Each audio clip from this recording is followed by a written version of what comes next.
Hey everyone, welcome to fiscal year 2025 here in the Athens-Clarke County Unified Government.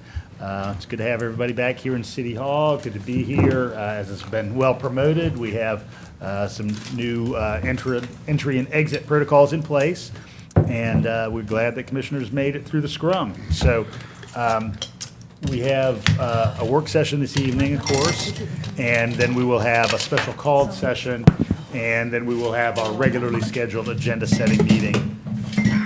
For the purpose of our work session, we, of course, are solely focused on the American Rescue Plan Act dollars that we need to conclude some activity with. And so our discussion around this will occur in two parts. The first part will be about the Business Development and Workforce Support Task Force. And then the second component will be more broadly about some of our fiscal and legal requirements around the ARPA dollars and how we need to conclude this calendar year, 2024, as we move toward 2026, which is, of course, the point by which we need to have all of those dollars not just committed but expended. And we'll talk a little bit more about what that means. With regard to the Business Development Workforce Support Task Force, we were really lucky to have Tiffany Taylor and Carol Myers, who were willing to co-chair that group. The group was facilitated by Cara Fresk, who's with us tonight, and I want to give a lot of thanks to Ilka McConnell and Conchundria Allen from our Economic Development Department, who were great supporters there. Manager Jones, anything else? Take it away, sir. All right, so I think we're, Cara, you're going to present on behalf of the task force, I believe. And so we have Dr. Cara Fresk, who's going to talk a little bit about the work of the task force and some recommendations. We'll go ahead and hear the whole presentation and then have some questions following this. Thank you, Mayor Gertz and the Commission for having me here today. As Mayor Gertz said, my name is Cara Fresk and I work with Line Leadership, and we were hired to facilitate the Business Development and Workforce Support Task Force alongside co-chairs Commissioner Myers and Commissioner Taylor. I'm here to share a little bit about the process of how we came up with our recommendations and then go over the recommendations in brief and then open up for any questions you have about the work of the group. So in March of 2022, the Mayor and Commission approved a budget allocating ARPA funding to various programs, including business development and workforce support, along with a CDO for the formation of a task force. The CDO charged the task force with identifying priority actions needed for connecting Athens residents with high-wage employment, small business development, and worker empowerment. The CDO provided example areas for consideration, which you see on the screen here. They're in the areas of childcare support, development of cooperative and worker-owned businesses, high-quality labor standards, and programming to improve working conditions and/or higher wages. That became the focus of the task force. In May 2023, the Mayor and Commission established the composition of the task force. You can see the named organizations and their representatives on the screen here today. It was originally anticipated that the work of this task force would occur in conjunction with the Chamber of Commerce's strategic planning process. Because that did not come to fruition, the work of the task force was delayed and began in March of 2024. While we were on an expedited timeline to ensure any ARPA funds were allocated by the end of this year, this calendar year, the process included a comprehensive strategy to engage as many stakeholders as possible.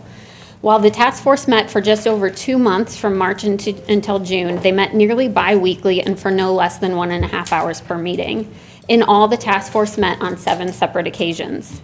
To supplement the task force meetings, I conducted individual interviews with task force members, interviews with subject matter authorities recommended by members of the task force, and focus groups with representatives from organizations recommended by task force members. Task force members also worked independently outside of task force meetings to gather examples and perspectives from their contacts, and they invited visitors to participate in our working meetings. Over the course of March 26th through June 17th, 2024, the task force engaged an additional 21 people in the process. So in addition to the 12 people on the task force, we had 21 additional voices. The names of those individuals are included in the task force recommendation report, if you'd like to review that. Before I transition us into the recommendations, a few things that I'd like to note. First, the recommendations, as I'll present them here today, are not in priority order. They are presented based on the special considerations that were outlined in the CDO. The recommendations do not specify funding amounts in the report or in the presentation. The task force felt it was beyond their purview to recommend the dollar amounts associated with the recommendations. Co-chairs Commissioner Myers and Commissioner Taylor will share a proposal for funding associated with the recommendations. The task force recommendations are high level and do not address operational specifics. The task force felt that the operational specifics were beyond the scope of their work and felt that those operationalizing the recommendations, whether staff or contracted groups, have the expertise to design and enact them. That said, in several instances, the task force did provide examples of similar initiatives happening in other areas. While you'll not see those examples on the slides I'm presenting today, they are included in the recommendations report. Finally, I recognize that these slides are hard to read. They are excerpts from the recommendations report, which you should have access to if you want to follow along in that document. So now we'll move on to the recommendations. So, access to childcare was one of the most commonly cited issues that came up when talking to task force members and the others engaged in the process. One of our task force members reached out to a network of colleagues and experts to gather ideas about what could make the most impact on childcare with one-time funding. The resounding response from that network was to support existing childcare providers to grow their capacity and their quality. As a result, the task force recommended 2 strategies to increase the capacity of current childcare providers. First, they recommended establishing a grant fund and a program that would provide funding for infrastructure and professional development needs. Secondly, they recommend developing and implementing small business training specific to childcare providers. While they acknowledge there's a lot of small business training in our community, none that they are aware of is specific to childcare providers.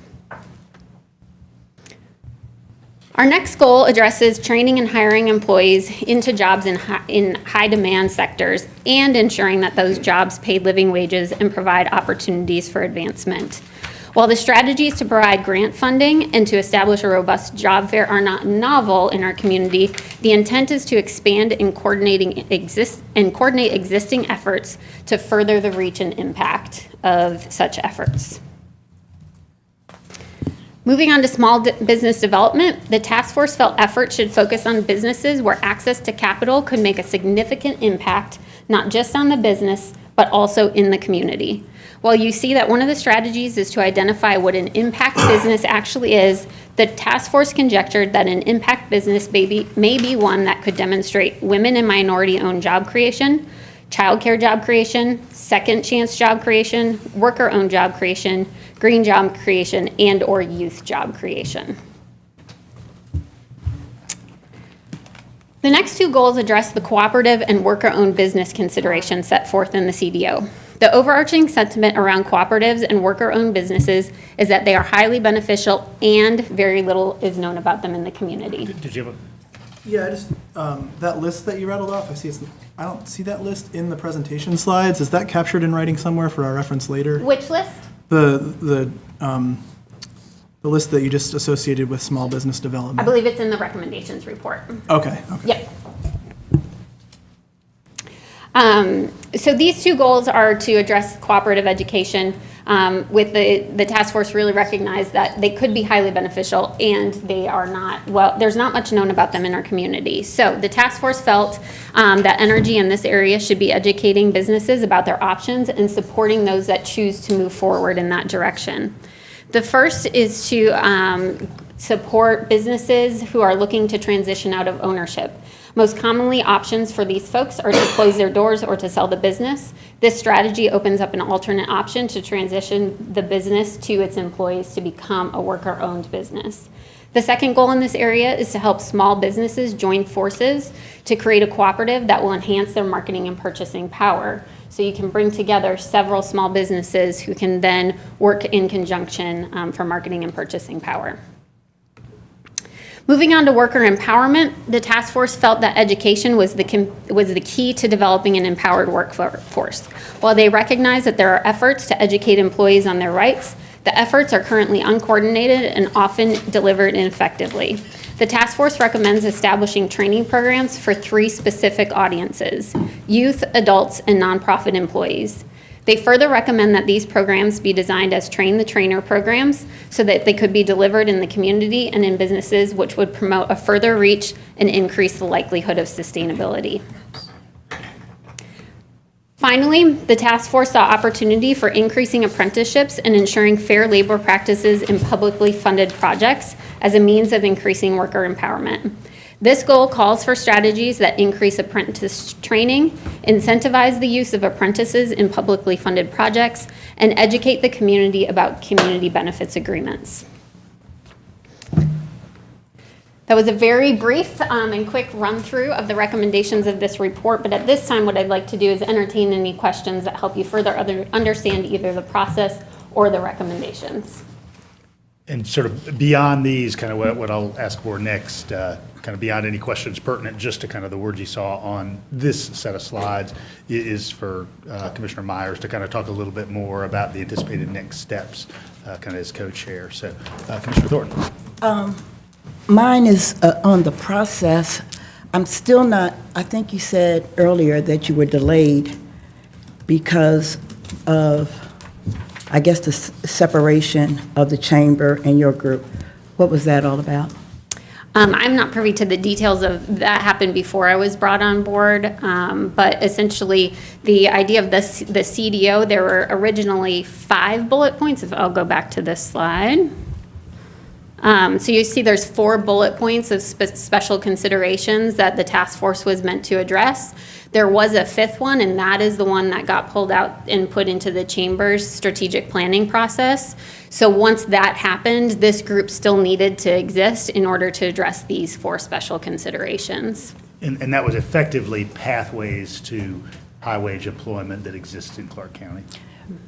You know, I just really, first of all, thank you for the presentations. It's much different than what I had heard in a good way.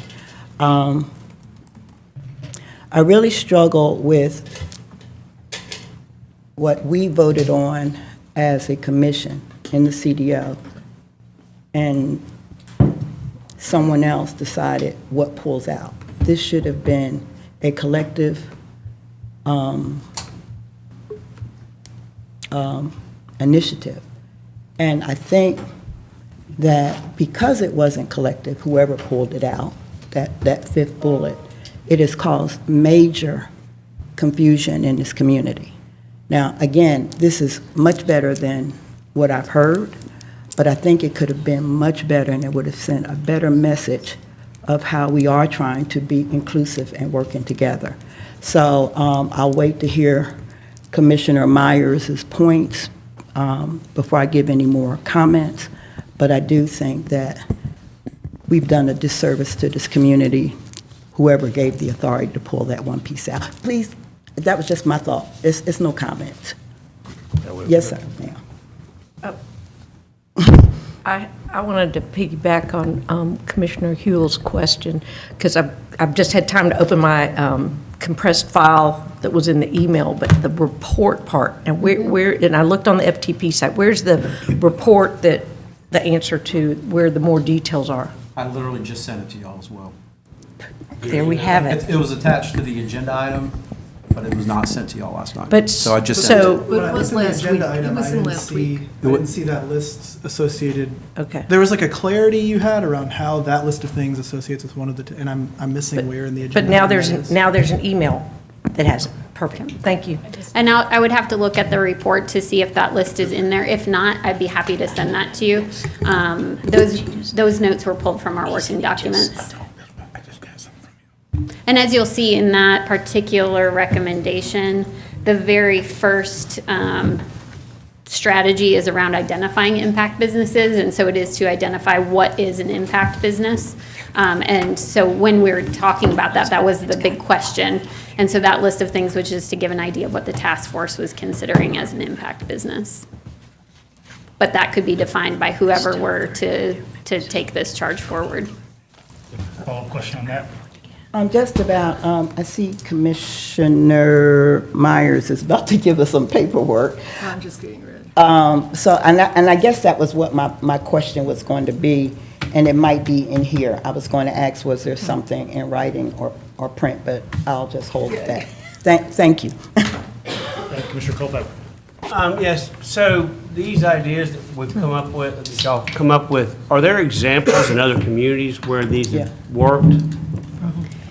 If you look in the recommendations report, there are 2 additional columns that I didn't screenshot into here that provide additional details, including some organizations that the task force had recommended as potential organizations to partner with or to look for additional information from, as well as a column of examples associated with these initiatives. So this would be a good time to turn to Commissioner Myers. So, Commissioner, if you talk a little bit about, kind of from the chair perspective, kind of what the next steps would be. Could you bring these over or someone to the other side? I think I gave, actually, here's one for anyone. Well, this one has writing on it. Give me that top one back, Nikki, thank you. There, and maybe one for the, there, one for you, one for the attorney. Okay.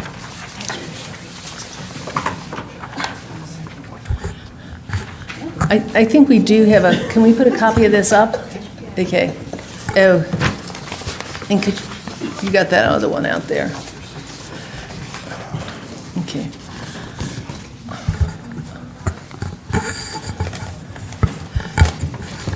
Yeah, I do want to, as Commissioner Davenport is sitting down, I just want to thank again Tara and Conchandria for the work that they did in getting us there, and getting all the video equipment set up as we were learning all some of those things as well, and for the task force that came together.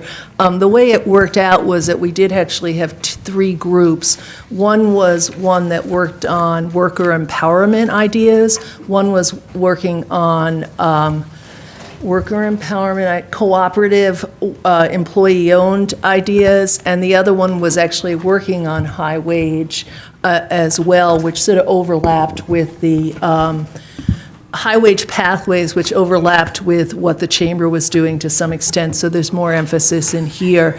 And of course, again, for anyone listening, the columns that are missing from what we just looked at, I think are essential. They identify some groups locally and regionally that might be able to help with that work and that are tied in with what I'm going to talk about right now, as well as links to programs in other places. So I just shared this workforce task force funding proposal notice in capital letters. It says draft, July 16th, 2024.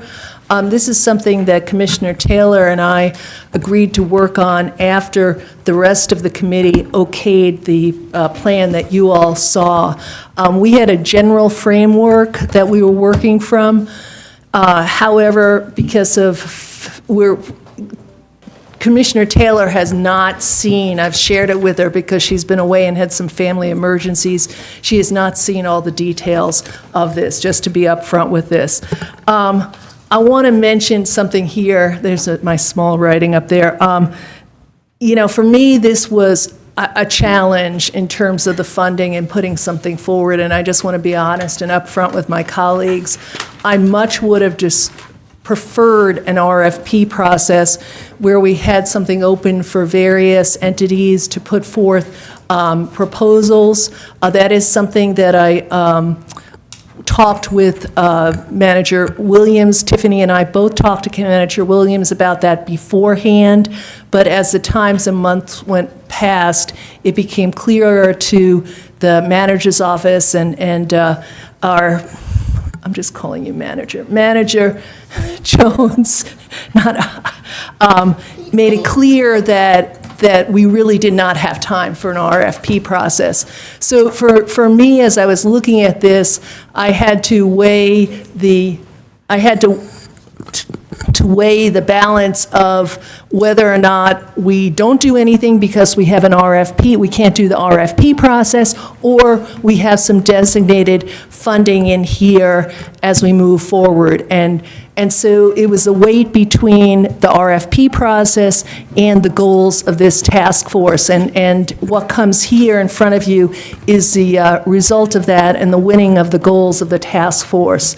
And so The RFPs are not feasible, thus contracts for the funding for what I'm going to go over would require the following scope of services from recipients, and this is something I talked with Manager Jones about, or he gave me the date, to be honest, by Friday, August 16th, so that we would have something, the staff would have something to work with to move forward, and there would be details in terms of scope, budget, outcomes and so forth, as you can see in the bulleted list. So there are 7 goals, and there are money associated with each. Let me say that the goals, the order doesn't quite match up with what Cara just showed us. There was some rearranging for her proposal that my piece of paper here did not catch up with. So there's up to $150,000 for 2 years for the Economic Justice Coalition with an option to subcontract to the Georgia Commission on Equity Opportunity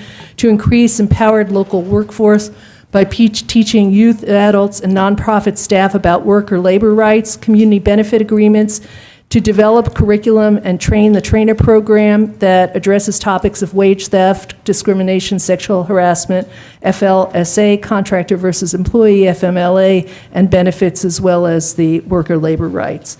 Goal 2 would be up $150,000 for 2 years to blank. So I'm not sure if this one is going to evolve or not, for increasing local work apprentice opportunity in local taxpayer-funded capital project construction projects. So basically, this would be an apprentice program where it would provide workers in the construction field for a lot of our major construction projects that are going on, either affiliated with the county projects or with development. The next one is $300,000 for 2 years to quality care for children, and they have submitted a proposal to provide business coaching and community support to help ensure a sustainable, high-quality child care system in Athens-Clarke County. Goal 4 is to add $100,000 to $150,000 to expand access to capital for impact businesses, thus expanding the funding that the Joint Development Authority has to provide loans and grants, which could be grants for the infrastructure for childcare, as that is spelled out. Goal 5 is $150,000 for 2 years to the Georgia Center for Employee Ownership for increasing employee-owned businesses through succession planning to address the silver tsunami. And for those of you who are, well, like me, 4 months ago and didn't know what this meant, is that there are, and it's in one of the reports, I think there's almost 1,000 businesses, small businesses in Athens that are where the owners are nearing or in retirement age, and many of them do not have, this is going on across the country, do not have any succession planning. So it allows an employee ownership. It encourages an employee ownership model for that kind of succession planning. Goal 6, $150,000 up to for 2 years to Georgia Cooperative Development Center to establish a business purchasing and marketing co-op outreach and training program with special preference for minority, women, veteran, and other special certification-owned businesses. And Goal 7, $150,000 for 2 years to innovative healthcare to provide pathways to living wage jobs and fill workforce gaps. So these are the funding opportunities that are here. I also did a very, very careful, detailed review of the Chamber of Commerce proposal and went through that, in fact, made a whole bunch of comments that I then discussed with David Bradley, the chair of the president, CEO of the Chamber, and I am also proposing that the Destined Reading Program be funded through that for $300,000 to supplement the Chamber of Commerce third grade reading goal. All of that would leave funds of $383,000 in that workforce task force funding. So this, again, this is a proposal. And it is something, I have talked to David Bradley about it. He is willing to do all that he can to help support this and these ideas. He was on the committee as well. I think that sort of gives you a summary of the draft at this point. I don't know if Mayor Gertz wanted to say anything at this point and take any questions from any of you all So- on this draft. Just in terms of process, kind of what we would anticipate is that, this is somewhat refined and clarified, kind of with all the attachments that are referenced here, and that you'd see this as part of an agenda report for first Tuesday of August vote. So any questions just about the workforce component before we kind of go into sort of the broader? So Melissa, and I'll go around. Yeah, I'm just looking at goal 2 in the blank. Has there been any outreach to Athens Land Trust and their Young Urban Builders program? That seems like a natural kind of transition. No, there hasn't. I was looking at what was on the chart that we had, and that wasn't included in there. I will say that I did talk to Broderick Flanagan, who was on the committee, who I discussed this with. I have to give kudos to Broderick because he returned my phone call to him today from Kenya, where he's working on art projects. And he was thinking that the Career Academy there is a construction projects that can go through, I forget the word that's used in the jargon, education jargon, but you have to get approved for that certificate on a local level and could work with them. I did not have time to reach out to the school system about that, and that, that does require details because you're working with another administrative bureaucratic body in terms of getting the pieces in place by the required time, but that might be an option. Okay. Commissioner Link, if I could add another piece of information, YUB, the Young Urban Builders Program, also has CPP money and other ARPA money currently. So, yeah, they're busy expending that as well. Yeah, I know they're expending that on projects within their scope in the community and low-income homeowners, but I'm kind of wondering if something like this could be a transitional, like a next step beyond the YUB program into like actual career jobs. Mr. Fisher? Yeah, just to Commissioner Meyer's point, you're talking about pathways. There'll be a pathways with the construction. Right. Yeah, there'll be a pathways, that's what they call it. Goal number 3, with the quality care for children, I guess my idea for that, possible to expand on that, would be to provide funding to families that may need quality child care instead of looking at business coaching and community support to ensure a sustainable, high-quality child care system in Athens-Clarke County. We don't have enough child care needs, but I think one of the issues that families run into sometimes is not being able to afford quality child care. So I would say if we could, maybe expand that to help families that are working and need child care but can't afford it. So just give them something to put them over the hump. So that's food for thought. Thank you. Just knowing a little bit about kind of that industry, I know that, you've almost got these kind of parallel forces going on. The force that you described of childcare is very expensive, and as expensive as it is in Clarke County, if you're in DeKalb County, it's significantly more expensive. But then you've got this simultaneous force of really not enough labor pool kind of within that field to cover all the needs. So anyhow, I think we can continue to finesse this, but I think it's recognizable sort of where both those forces lay as phenomenon. So Commissioner Thornton. Yeah, I kind of was in the same vein as Commissioner Fisher. And I am very familiar with the certification, the work of Quality Chair. And they did a lot of work with Head Start, which is a very valuable program that seemed to disappear. I would like to see, though, some funds be dedicated to help with the cost of child care. I think it's important. I don't know which is more important. I'm going to say they're equally important. And I would like to see you to tease that out a little bit. The other thing that I struggled with the chamber, and I was hoping I wasn't going to struggle with it here, But I see no place, I see one on here of a workforce development program. I mean, the And that, innovative healthcare. yeah, Yeah. that's the only one that I see, and I know that we have other, it just seems like the folk that have been doing this workforce development have been left out on your proposal and the chamber proposal.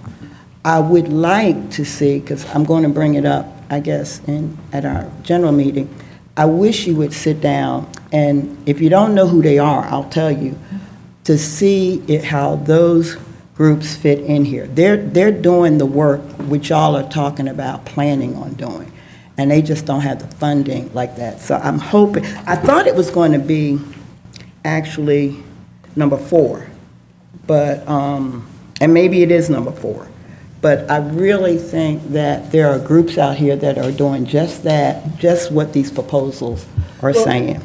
One of the groups that you might be referring to, Paxton, I don't know, there may be there and some others and that I don't know about, because those are, I would love, I did have some discussions there, and the funding is, they need a long-term funding source, and they need, this money wouldn't be available, so I've been back and forth talking on that one. I think that, again, we can talk about this before, because I have put a call in to David Bradley, because it was a concern before, and it was the primary reason I did not support the other proposal, because you just cannot ignore people that are already doing the work. I do, on the, I struggled with, nobody asked me what I struggled with on the last proposal, so I'll just tell you. I struggled last time with, what is it, Books for Keeps? I'm seeing them in everybody's proposal, but I'm glad so I'm asking you about Destin. Are you proposing that Destin is in this proposal or the chamber proposal? Well, I mean, the reality is now that it looks like there might be a reconsideration of the chamber proposal. And when I was going through that proposal, this looked like it would fit in so well with that proposal. I do know that I mean, this was not my proposal, but I happened to be at another meeting prior to the chamber where the mentoring program was talking, and they actually explained more about the Books for Keep program than I was aware of, where they've started an in-school tutorial program as well, which made me feel a little bit better about that. But and they have a longer relationship with the chamber. But I think that the work that Destin is doing fits perfectly in there with the goal for the third grade reading and the support, and also gets the eastern and northern sides of the community as well. And so that was, I mean, I was trying to put things in here that fit with the task force goals. The Destin one fit with the chamber goals, so I'm adding that in. I am making a proposal myself and would eagerly accept support from colleagues on that. And again, that has been my issue. We're still talking about, we should be talking about one work, but that's neither here nor there. Yes, I do support that 100%, and the other piece that I support is looking into the other groups that are doing workforce work already. Right, and I would say that even like with goal 2, not sure if that's really a reality there, it would be and there is other funding in there, it would be easy if there were other appropriate organizations to support, like in goal 7, we could add to that. I'm good with that. So I've got a couple more questions from Commissioner Houle and Commissioner Culpepper, and then we're going to move on to the other presentation. Thanks, Mayor. Yeah, here we go. I got to lean way in here. Get used to these mics again. Yeah, I guess I'll just go ahead and ask Kara if you could send us that list. If it's redundant to something, fine, but it would be great to have it. I have one question for Commissioner Myers, which is, there's been this discussion, this idea brought to us that kind of marries this idea of childcare with this idea of supporting cooperatives, which is secondary cooperatives or like a cooperative federation for childcare businesses. Does that fit into one of these proposals here, or is that kind of a separate idea to float out No, there for the actually, future? that is actually, if we go down to Goal 6, that's to establish business purchasing and marketing, co-op outreach and training programs. So, that could be with, that childcare providers were actually one of the employment areas that was used again and again as an example, where people can, go in and buy equipment, food supplies, insurance, and other things through this, what do we call these? Cooperative, this secondary cooperative, which really is an idea that I didn't, again, know that much about, but now know a lot much more about. It's just to give smaller businesses the opportunity for more efficient purchasing on all different levels of what they're doing.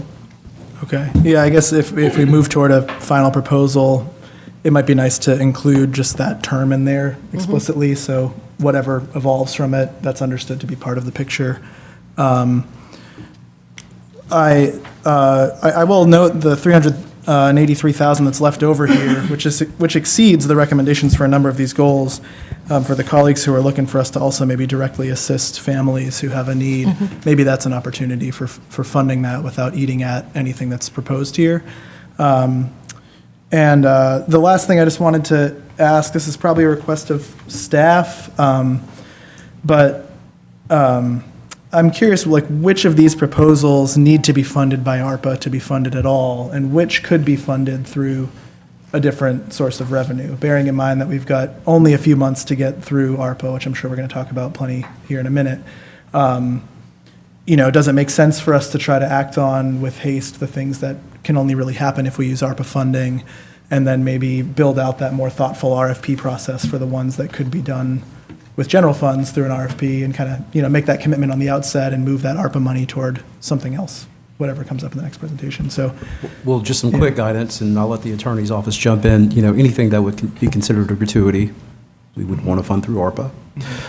And some of these things are training, for example, and I don't think that'd be considered a gratuity, but I'll defer to the attorney's office. So that's just some general guidance. And I would add that is something that I queried the manager's office and the mayor about several times, because that was part of what I was thinking and trying to work through. So yeah, for example, if there's a way to approach goal 2, where we don't have to solve the fill-in-the-blank problem with haste, but can instead design moving forward on that goal in a way that works with a source besides ARPA. But, yeah. Commissioner Culpepper, and then we're going to go to the other presentation. So this is providing funding for up to 2 years for a lot of these goals. So what is the plan after that? How is this going to be sustainable? Is this something that we're going to be asked to, the county's going to be asked to fund? Did we have a lot of employees? It looks like we only had 2 employers participate in a focus group. So I'm curious how the funding is going to be arranged for this once the money is gone. I will say, John, and then I can let Cara address the number of the people who were involved in some of those interviews that you had, the group interviews and such. That's why this afternoon I added the last sentence. This is one-time funding. Okay. So I want to make it quite clear to recipients that this is not an extent, this is not going to go on forever. This is to do good, to develop something, and all the better if you are able to further develop it with grant money and other sources, but this is not something to be counted on from Athens-Clarke County. And to the kind of earlier remarks that Nikki made, many of these are unfundable by local governments Yeah. in the state of Georgia. Kelly, I know you said that was the last, but I got a question. Very quickly. In the chamber proposal, there is almost 200,000, I believe, well, it's a big number, for a director. Whatever we agree on, is there a thought about the administration of any of these? Or how, or have you envisioned that? I mean, how I envisioned it is that these people, these programs they have to give us something by Friday, August 16th, that covers their expenses. They are responsible for the administration of this. Okay. So, we're not doing anything on the administration of it. These are Okay. standalone. Okay. And then, Entities. just as with some of the other contracts that we've issued, staff would have to do some of that compliance Right. monitoring and the like. I'm good. All right, I'm going to turn it over to Manager Jones so he can talk kind of more writ large about ARPA. And I just want to proceed the conversation with, what we've heard already tonight, which is that really we're at a critical juncture. We're past the environment in which we can issue RFPs and have a wide open application process. We really need to kind of be moving to go with a lot of activities. So we're going to hear the whole presentation tonight, and then we're going to have questions. So I want to turn it over to Nikki. Thank you, Mayor. Appreciate the opportunity to go through this ARPA discussion. First and foremost, let me say thank you to Cara Fresk, Dr. McConnell, and Conchundria, because that was a lot of hard work in a very condensed period of time, and I think you guys did a great job. Thank you.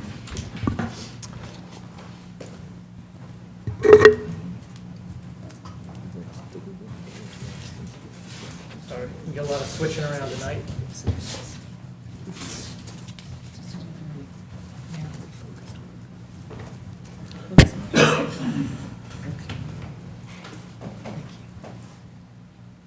So the gist of today's message would be, we're doing a great job spending ARPA, and I can't believe it's been about over 3 years since we have received these funds.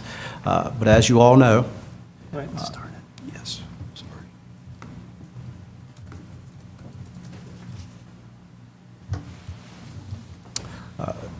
As you all know, the deadline is December 31st at the end of this year. So we must have all of our funds committed, contracted, PO by the end of this year.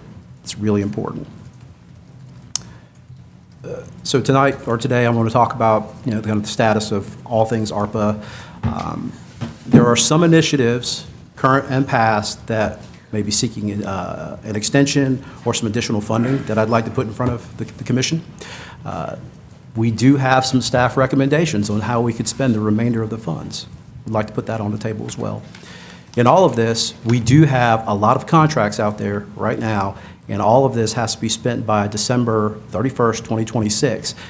And if what we are proposing, if folks are not able to expend those funds within a certain amount of time, we do have to put on the table recapturing those funds so we can reallocate those funds so we do not lose those funds to the Treasury. So we want to talk about that a little bit today. And then, of course, just the timeline moving forward. Again, I can't believe it's been over 3 years. And right out of the gate, we use these funds to balance the budget. And then, of course, we were in the middle of a pandemic, so we were, incentivizing vaccines. We did some premium pay, which was great for our employees. It's really important to note, as you start to see the buckets as we go on, this is where we started spending money in very specific places without even having the buckets. So the sanctioned encampment and eviction prevention. March 1st, 2022, that's where we created these buckets, right? And generally speaking, that's how we laid these things out. Total of $57.5 million. So to date, here's where we are. We've had $10 million in homelessness committed, contracted, spent, not fully spent. Affordable housing, $15 million committed and contracted. Youth development, $7.5 million. Business development, 3.8. Behavioral health, of course, 4 million. And just other things such as premium pay, for example, $17 million. There's a whole litany of things, and I believe that you have that in front of you today.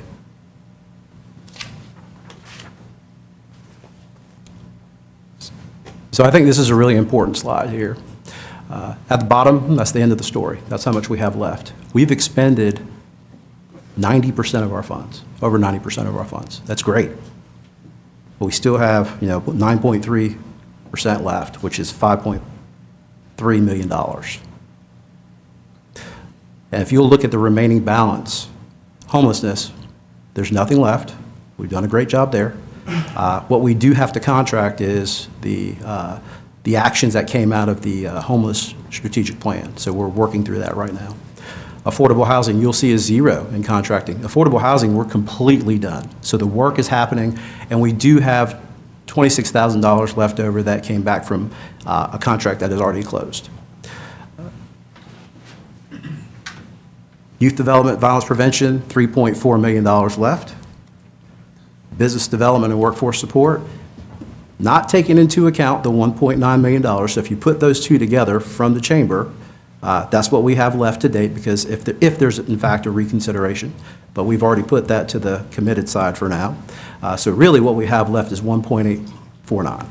And then behavioral health, zero, and there's a little bit left over from funds coming back. So again, the big takeaway is we've done a good job contracting, committing, and right now where we are is $5.3 million remaining. And we really need some guidance and some action on the $5.3 million.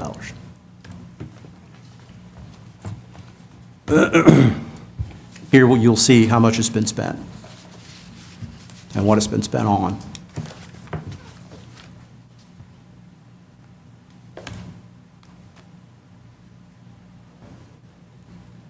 And again, back to the end of the story, we have $5.3 million left, and that's what we would need guidance on. So that was the overview of where we are with the ARPA funds. There are some initiatives that are seeking an extension, and one of these initiatives you'll see in the agenda this cycle. That's the CCSD Youth Sports Initiative. Half of what the cost is 110, 158. So if we wanted to extend that for another year, that's what it would cost us. It would come out of ARPA theoretically, because that's what we've been using. We have funded the alternative response team through ARPA, but I will note that that did not make it in the budget. So if we want to in fact continue this, we would have to fund it through ARPA. We don't have to fund it through ARPA. We could fund it through ARPA. One team of 2 people would cost us $252,000. 2 teams of 4 people would cost us $500,000. Just for FY '25, but not for beyond. We don't budget. I don't think so. My understanding I don't is think that it's in the commission defined option included funding for that using the unallocated fund balance. And We would not fund it. That's what we thought as well when we went back, but we'll triple check, but we thought the exact same thing. We remembered it being discussed, but we did not see it. Manager Jones, there are several people who don't remember about the CCSD original funding. I've talked to several people, and they don't remember that we went half and half at some point. So could you make that clear, of that part clear for some of my colleagues? Certainly. I believe we've been doing it for, I think we've done it for 2 years. 2 full years. 2 full years. It was just an intergovernmental agreement. It was an idea from CCSD.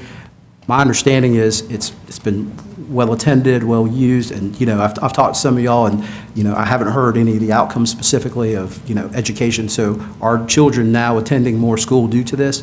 We don't know the answers to that, but we can tell you the participation rates. In the agenda item, there is like an outcomes chart, if you will. You can see how many children are participating, the activities they're participating in, and the schools that are participating.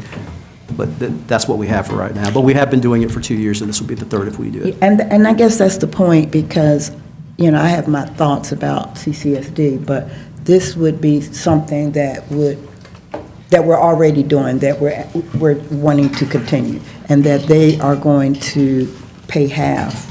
They're paying half too? That's what we would put forward, to continue the partnership the way it has been.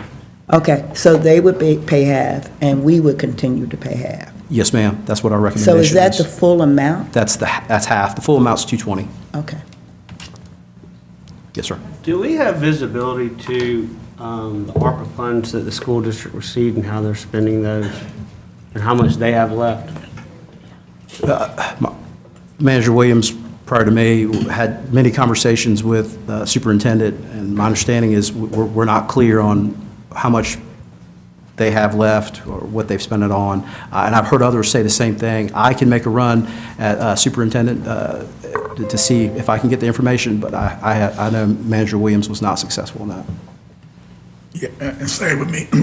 I've asked those same questions, and have not gotten any type of response. To Manager Jones' point, I saw what the CCSD sent over to us. I was a little bit disappointed, and I appreciate the participation of all those kids, volleyball, basketball, football, cheerleading. All those things are great. But I didn't see anything about did it impact attendance, did it impact grades, were there improvements during that thing? So for me to sign off on that, I'm gonna have to see some more data. And y'all have heard me say, Y'all just, I Okay, appreciate that. But before we dive into any of these specifics, let's get through the rest of the presentation, then we'll stop again. Can I just clarify the thing about the alternative response team? It's in the mayor's recommended budget. If you look at the police, page C104, it's listed as $500,000 to continue the alternative response team previously funded through ARPA, which gave me the impression that that funding was there and coming from general fund. Okay. Maybe staff was looking in that kind of CDO list That's rather than exactly the what we're core doing. budget. That's exactly what we're doing. Thank you for that. So FY '25, it would be funded, to the mayor's point, but beyond that, it wouldn't be. Thank you. So some emergent needs that have recently come about, and in the GOC, so I'm not part of the GOC, but I have read some of the minutes. We were going through the minority business enterprise, the disparity study, and as part of the recommendations, it was to fund software to assist us in kind of putting all the stuff together, understanding who to engage and who not to engage, those things. And in the minutes, GOC did recommend that, did note that we could use ARPA funds. So we did want to put it in front of you all to consider. Don't have to, but this is certainly a consideration that we did want to put in front of you all. The last thing I'll talk about is the homeless encampment. So there are $78,000-ish of excess expenditures that we need to clean up that we haven't accounted for. So we can either do revenue replacement or we'd have to pay for it through general fund. Possibility is through revenue replacement.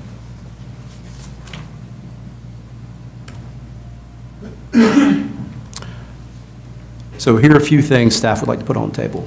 And all these things are shovel-ready, if you will, ready to go today.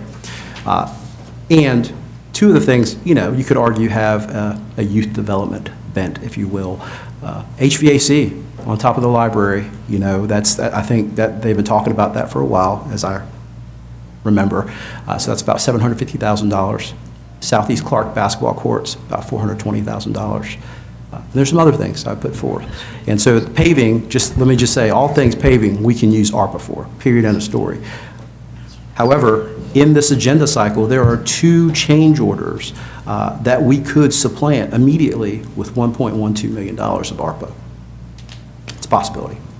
Courthouse HVAC, I'm sure you've heard from the folks over there that HVAC is an issue, and we are prepared to move forward with that. That cost would be $800,000. Fire radios, it's a need for us. That's something we can go purchase right now. We've got a PO. And of course, public safety fleet replacement. I think that's 20 vehicles right there for about $1.3 million. And then, kind of as signaled earlier, the last thing we really want to see are any of these dollars go back to U.S. Treasury in Washington, D.C. We want to see these be expended here in Clarke County.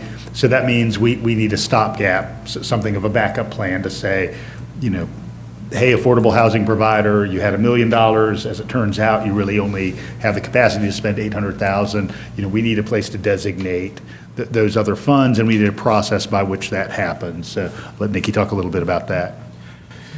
And this is just what we are proposing right now, and certainly love your feedback. But, in order for us to be able to reallocate funds, will recapture funds, reallocate funds.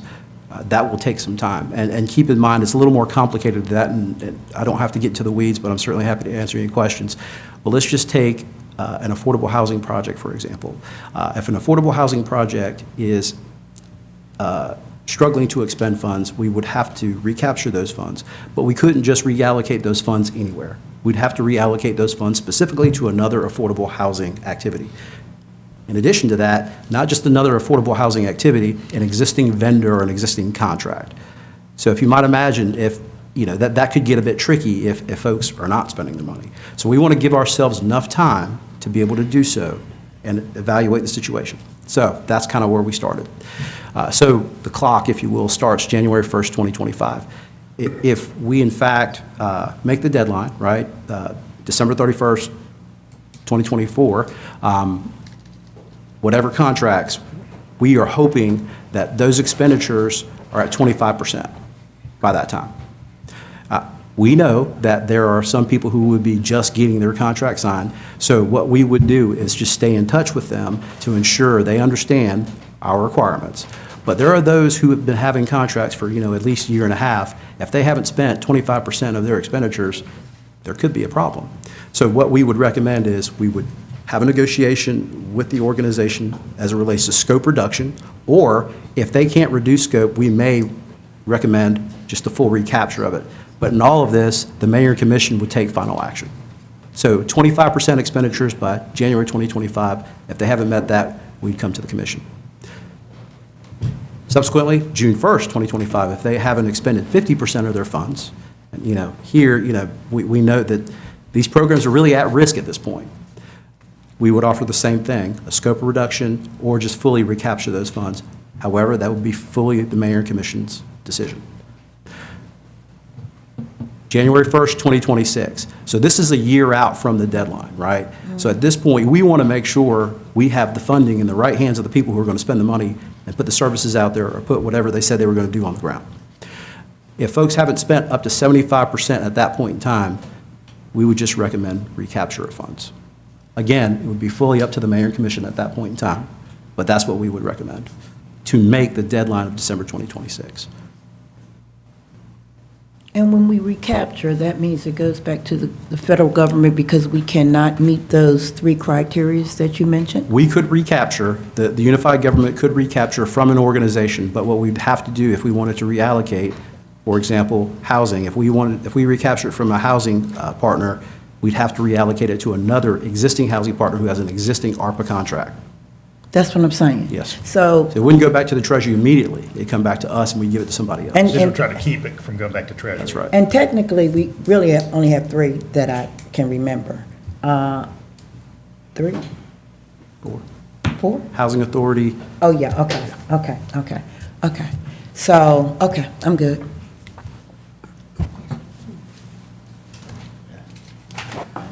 So just some next steps, immediate next steps. We'll come, this is the last slide. Oh, okay. Yes, last slide. Immediate next steps. Of course, we have the August 6th voting meeting where there will be some business and workforce development agenda items. Of course, the youth development CCSD agenda item. So there's going to be some action there to reduce that $5.3 million liability, if you will. And then September, preferably, we'd have all of it committed prior to September.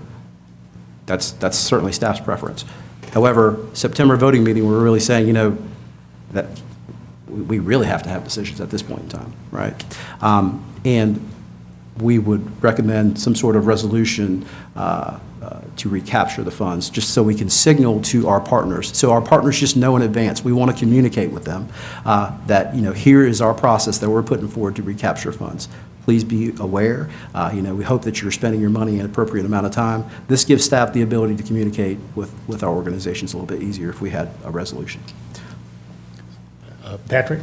So for the fund and recapture discussion, are you asking us to approve a policy or, because it seems like that is, so the immediate right now, what I'm thinking is how we're going to spend the 5.3.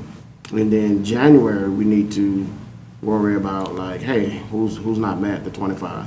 So And the is it- resolution basically functions as a signal from the policymaking body to staff that, hey, you can go have these conversations with nonprofit partners to let them know, hey, you get to the end of 2025, haven't spent your money, we're going to have to allocate that to somebody who can spend it. Okay. It's kind of marching orders for staff. Melissa? Yeah, so in looking at these proposals for youth development in particular, I'm seeing it primarily focused on sports programming. And I expressed some concern, pretty much at the outset of this, that we really need to offer these children a diversity of choices for youth development programming, particularly activities that might offer some, future skills or creative thinking processes, some feasible future life skills outside of sports, which, isn't necessarily a feasible career path for the vast majority of children who engage in it. Commissioner, I'll say, I hear you on that, but we're really at a deadline where we need a defined activity that we have to fund by the first Tuesday in September. So is this, I was told, I recall being told when we entered this partnership with CCSD that this funding would go beyond those sports activities, and that the school district would, be looking at activities beyond that. And I'm not going to be supporting any more programming that is exclusively focused on sports. I just don't think it is healthy to, I feel like it's discriminatory, quite frankly, against children who are not athletically oriented. Commissioner Fisher? Yeah, and just to follow up to Commissioner Link's comments, and I agree. And again, sports are great. I mean, it pays for my education, so I get it. But again, I think our partnership with CCSD, though, I was expecting a little bit more from again, from academics. What's the impact on those children that have participated in sports? And I just didn't see that when they sent that to us. Now, Mayor, to your point, so we got a bunch of unsolicited proposals. I think we're gonna have to make a decision, like you say, as a body. Are we gonna fund any of these? Because we're not gonna do an RFP. I remember telling this group back in January. I said, "Hey, we're gonna do anything. We need to get an RFP out by February or March." But then, that's neither here or there. So we got to figure out as a body, Commissioner, whether or not the recommendation of the staff to fund what they're suggesting. Second thing is you give the money back to the treasury, which we don't want to do, or we look at the non-solicited proposals that we got and figure out who we gonna fund. Now, I say all that to say, whoever we fund, some folks gonna be mad. So, we damn what we do, we damn what we don't. But we gotta, if we wanna really spend the money, we gotta figure out as a commission who we wanna fund. And again, if we're looking at youth development, and I always tell my colleagues, and this is what I did this summer while I was on vacation. I visited the organizations who we gave money to figure out what our kids are doing this summer. And I would suggest some of you all do that. I went and visited personally on my own who we gave money to and talk with those individuals and what's doing. So if we're gonna fund people, we gotta talk about what's gonna be that impact, to Melissa Link's point, Commissioner Link's point. What's gonna be the impact for those young people in the future? And what's gonna be the outcome for them? So let's just keep that in mind when we're talking about these unsolicited proposals that we got and what's gonna happen moving forward. Commissioner Houle? So I just want to remind everyone that we also have our agenda setting meeting where we're talking about the CCSD stuff specifically. So if we want to kind of use the time we've got here for like the general stuff, even though this is a valuable discussion, I'm not trying to shoot it down just with the time we've got. But I am curious with this recapture conversation and the timeline that's presented here. 25% of expenditure in January 2025. I mean, assuming that, some contracts around some of what we're talking about might not get executed until December.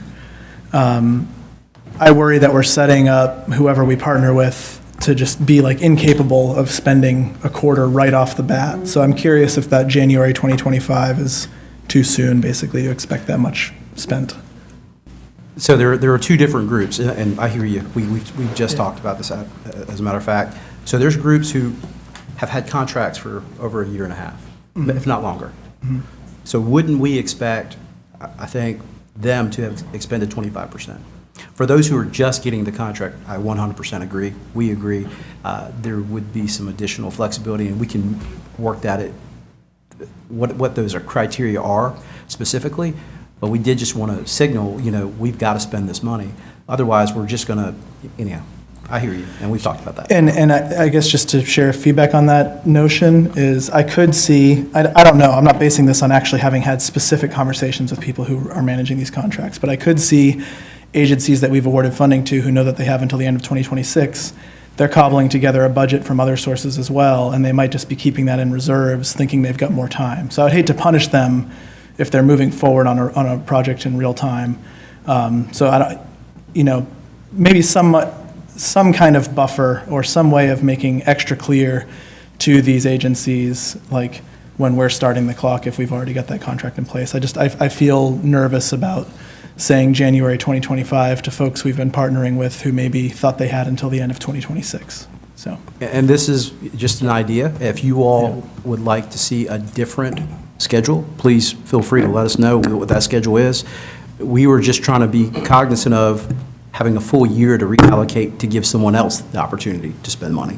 However, but we're certainly open to your thoughts. Commissioner Myers? Yeah, two questions following up on that. One is fairly technical in the sense of, a couple of the things that I was presenting here and with other programs as well are salaries. So, you are, let's say there's a salary for a person that's going to run for 2 years. So what counts as having, like, year 2, like, you still got 50% of the salary, right? So does a contract with the person count as having spent it?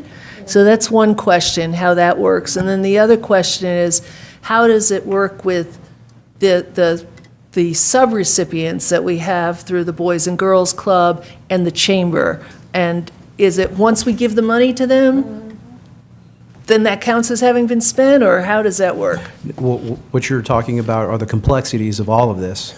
So, right, since we've got all these contracts out there, and we have zero control over the expenditures in some cases, zero control. So if those funds don't get spent, and we have zero control, those funds will go back to the Treasury. Right. But if I have I'm one of these organizations and I have a contract, so, I realize it's one of the details. Will my showing you the contract with, Janine over there for the year, even though I'm going to pay her out every month, does that count? So you don't have to have an answer. It's just, I'm thinking about that in terms of some of these that are staff heavy. But also with the other organizations as well, how that works through them. So all the organizations that are working with the Boys and Girls Club and the Chamber in their proposals. Commissioner Thornton? One of the things that Commissioner Fisher brought up about the unsolicited proposals, and we discussed that at the agenda setting meeting, and I know people signed up on the FTP portal, and I'm gonna be honest with you, I didn't keep up with that, but I thought we were going to have a list of gotcha. But let me ask you another question about that. I totally do not think that unsolicited proposals are the best way to go. I have seen so much division because of unsolicited proposals. Everybody's doing great work. So explain to me again why the complexities of infrastructure being a category. Why can't we, besides paving, why can't we look at infrastructure? Because nothing up there said infrastructure other than really the paving. Well, what I shared were things that we could enter into contract really quickly by the end of December 2024, by the end of this year. Well, what about if we re-tiered some of the SPLOST projects? I guess it would depend on which ones they were, and there may be some opportunity to supplant the SPLOST projects that are ongoing right now with ARPA funds. But other than that, there's always, you have to bid, design, and then enter into a construction contract. So for example, sewer. Sewer's something that we need to that we really need, sewer capacity we need to upgrade. However, that process is fairly long. You have to design it, well, bid the design it, bid the construction, and build it. And Treasury's requirement is that we have a contract by December 31st. I understand. So again, can we look at those SPLOST projects that we can enhance? Is that too much asking, because I know you're still getting new, is that too much to ask? So, for example, what I think I hear you saying, so with the paving, for example, that's something that's happening right now, that's on the agenda. And we could supplant ARPA funds for those T-SPLOST and general funds funding. I'm hearing you say, can we do that for something else? Something else on the SPLOST calendar? Is there something specific you're thinking about? No, Okay. no. You said there may be, and I'm asking you, can we look at that? I can investigate that, certainly. Okay. Maybe I could give some specific, for example, maybe the Costa Building. Yes, sir. I know we don't have enough money to finish that, but we've got all the plans in place and everything like that. My question then is, with this here, and this may be a Judd question, so if we start recapturing money, then does it not then become uncommitted? And by that time, we've passed the deadline for having it committed? You see where I'm going? I do, and I was already thinking about just checking on that, because that was a question I had in my mind. Yeah. It's kind of the first time, we briefly discussed this morning, Nikki and I did a good meeting this morning about a lot of things and about the plan for this, but I will look at that, Commissioner. Yeah, you see what, you see I what? do see exactly what Yeah. you want. That thought entered my mind, I was gonna check on that. Yeah. I already got it down.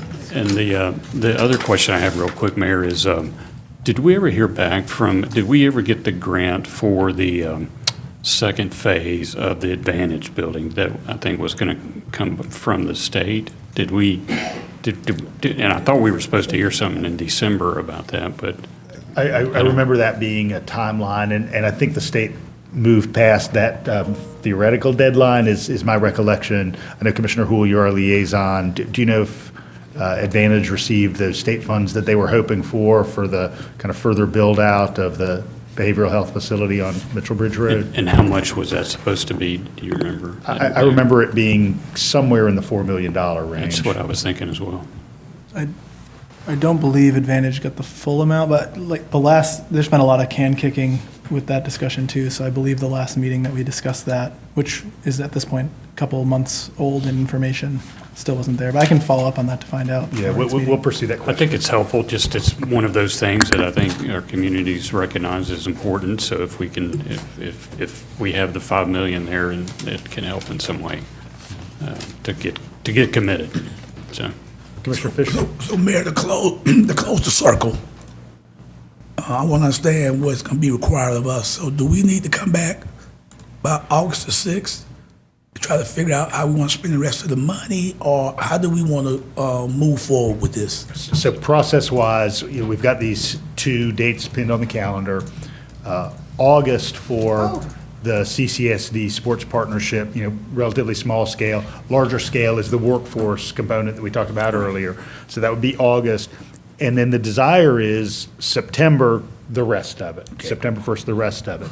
And so I do think, we want to continue to have some strong conversations, and a point of departure may be, hey, do we want to focus more on some programmatic things for the XX expenditures beyond the defined programming that we can do?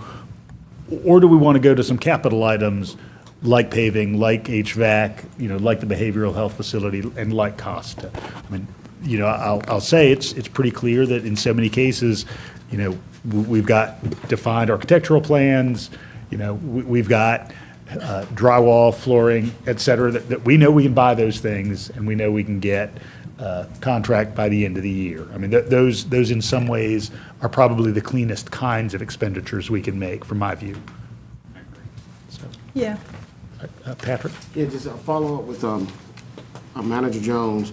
I hope our colleagues support reinvesting that money into infrastructure. So GOC has we talked about dirt roads, like that 3.1 miles left of dirt roads. How quickly can those, just to fit small, some of those roads can get done, contracted, billed, or whatever, by December 31st. I think we discussed about $200,000, possibly using ARPA funds for that. Is that something relatively easy that can be done? I think so. Let me confirm with TPW, but we have a paving contractor already. Those roads have already been identified. Now, I do think that my gross understanding of paving roads, I think it would cost a little bit more than we might think to pave those roads. But we can come back with a hardcore estimate, probably within a week or two, on that specifically. And to Commissioner Thornton's point, I can look at some SPLOST projects that we could put money into as well pretty quickly. And Commissioner Fisher, I do want to say that, you know, I don't want to be unfair to Superintendent Hooker.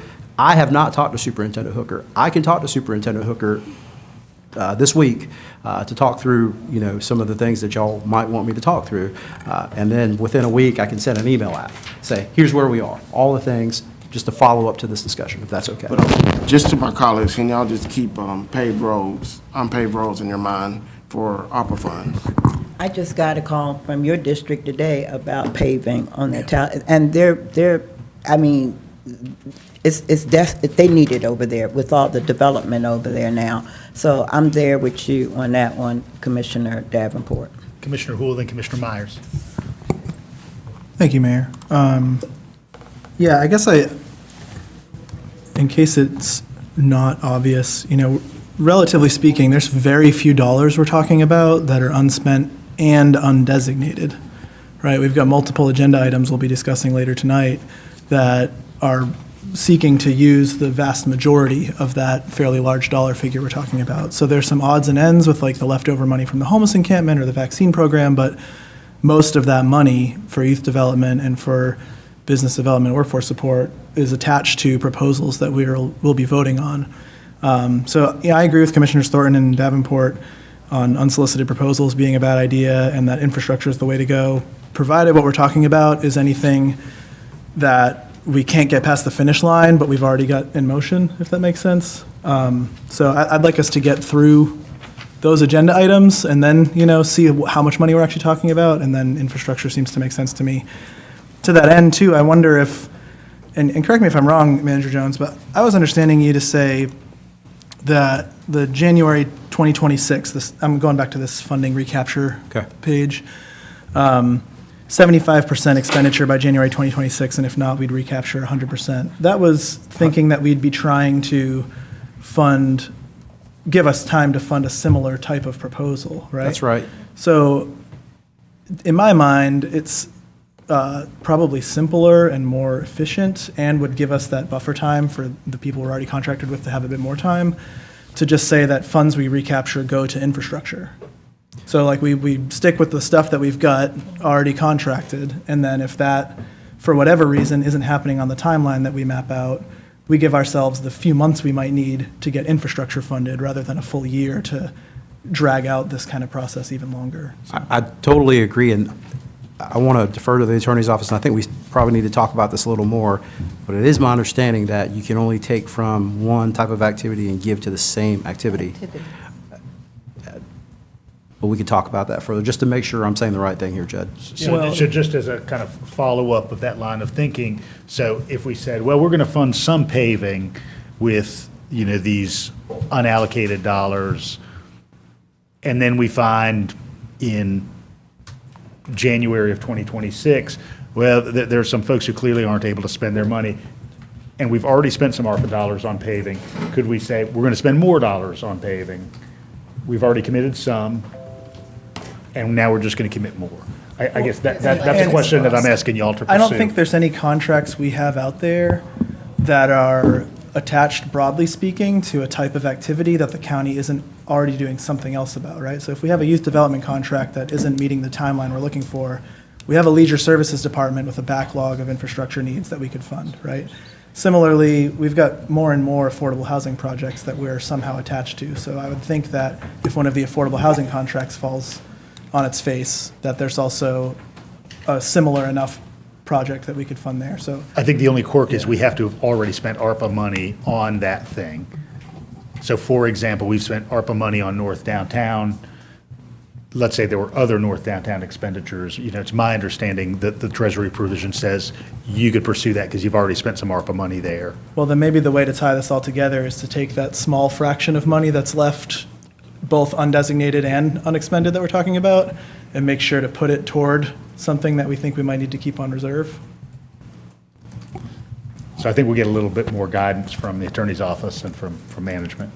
Any other questions? Carol? No, I just wanted to reiterate actually something that Commissioner Hool said, because we have a lot of big ideas, small ideas, but I think the details of the September 1st funding really depend on what we do on the August with the workforce and with the youth. So, because that would take much of the money that's left over at this point, or that's still remaining, I shouldn't say left over, still remaining in those buckets.